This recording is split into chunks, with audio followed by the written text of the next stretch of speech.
سلامونه او نیکې هیلې درنو دوستانو ښه راغلاست.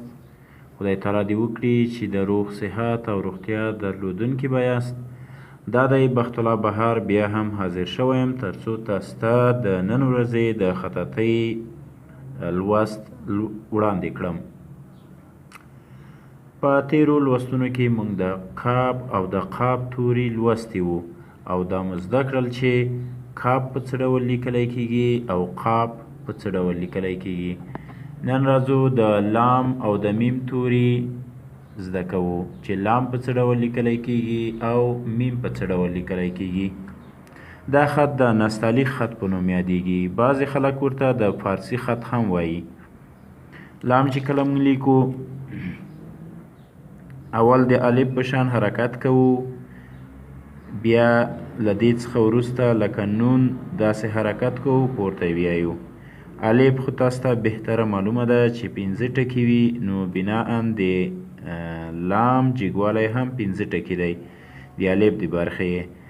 دا برخې 4 ټکي اوږدوالی لري، یعنی دغه برخه دا رقم چې ځې 4 ټکي باید لاړ شي، ډېر باید لاړ نه شي.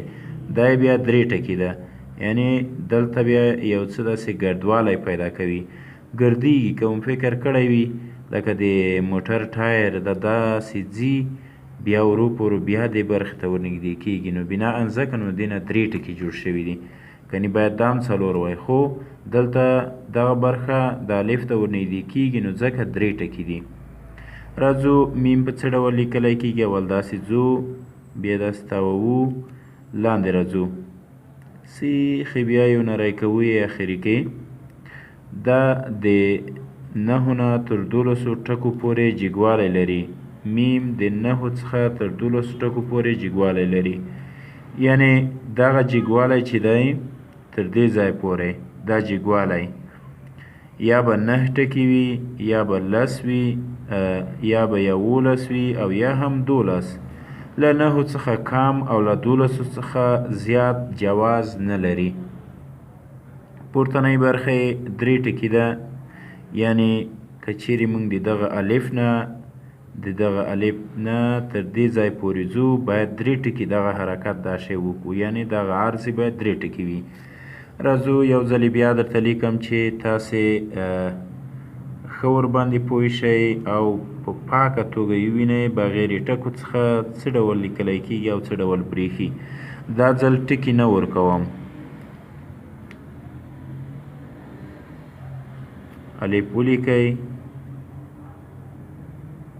بیا د نون په څیر تاو کړئ او پورته یې بوځئ. میم،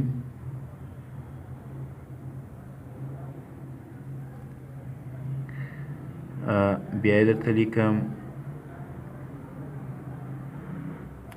هیلهمند یم چې تاسې ډېر تمرین ورباندې وکړئ. څومره چې ډېر مشق ورباندې وکړئ دغومره به تکړه زیات شئ.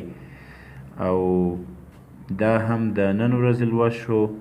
هیله ده چې زموږ د یوټیوب چینل هم درسره سبسکرایب کړئ. که چیرې زموږ د یوټیوب چینل تاسو سبسکرایب کړ، تاسې به وکولی شئ چې زموږ ویډیوګانې له اپلوډ کولو څخه وروسته په خپل وخت باندې ترلاسه کړئ او مشق ورباندې پیل کړئ. مننه، ښه وخت.